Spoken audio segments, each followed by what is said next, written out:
बिल्कुल डायरी कांड का खुलासा आना चाहिए। सरकार कटघरे में खड़ी हुई है।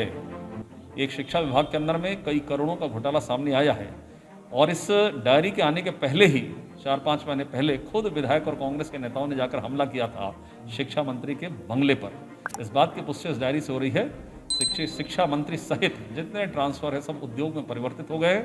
केवल पैसों के लेन देन की बात हो रही है। मुझे लगता है नैतिकता की बात बहुत सरकार करती है, मुख्यमंत्री जी करते हैं। यदि थोड़ी भी संवेदनशीलता और नैतिकता है तो इसकी जांच किसी रिटायर्ड जज से कराएं तो दूध का दूध पानी का पानी हो जाए।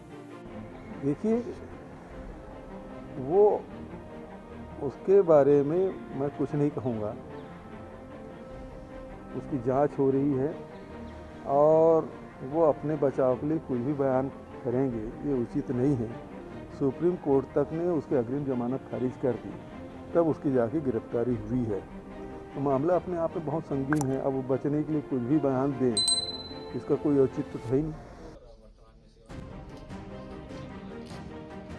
13 जनवरी को शिक्षा विभाग के आशुतोष चावड़े की तरफ से राखी थाने में एक शिकायत दी गई थी, जिसपे एक फर्जी शिकायत पत्र तैयार करके आशुतोष चावड़े के नाम से कई सारे जनप्रतिनिधियों को, अधिकारियों को एवं न्यूज़ एजेंसीज को प्रेषित की गई थी, जिसके आधार पे आशुतोष चावड़े ने FIR राखी थाने में दर्ज कराई और उसको इन्वेस्टिगेशन में हमने लिया। उस फर्जी शिकायत पत्र में एक तथाकथित डायरी का भी जिक्र था, जिसमें बहुत सारा लेन देन को मेंशन किया हुआ था। तो उससे बहुत सारे अधिकारियों पे और शिक्षा विभाग के ऊपर उसमें गलत तरीके से आरोप लगाए गए थे। उसकी जांच पड़ताल में पुलिस ने कुल 3 आरोपियों को अरेस्ट किया है। इसमें मुख्य आरोपी GR चंद्राकर है, जो पूर्व जिला शिक्षा अधिकारी रायपुर है, वर्तमान में सेवानिवृत्त है। 1 वर्ष पूर्व वो रिटायर हुआ है। उसके अतिरिक्त चंद्राकर का मित्र है संजय सिंह, जो कि होम्योपैथिक मेडिकल कॉलेज में सचिव है, और जो तीसरा आरोपी है कपिल है, जो होम्योपैथिक मेडिकल कॉलेज में टाइपिस्ट का काम करता है। इन तीनों को गिरफ्तार किया गया है। चंद्राकर शिक्षा विभाग से जब उसका निवृत्त हो रहा था, उसके पश्चात उसने संविदा नियुक्ति के लिए आवेदन लगाया था और वो संविदा नियुक्ति के लिए काफ़ी प्रयासरत था। और उसका ऐसा मानना है कुछ अधिकारियों की वजह से, जिनका नाम उसने डायरी में उल्लेखित किया है बदनाम करने के लिए, उन लोगों के द्वारा ही इसकी संविदा नियुक्ति में कहीं ना कहीं बाधा उत्पन्न की गई और इसकी संविदा नियुक्ति नहीं हो पाई। तो उस रंजिश को रखते हुए इसने इस तरीके का प्लान किया है।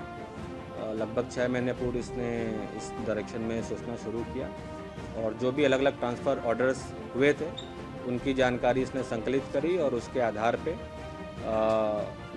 एक काल्पनिक लेन देन की उसने एक डायरी तैयार करी।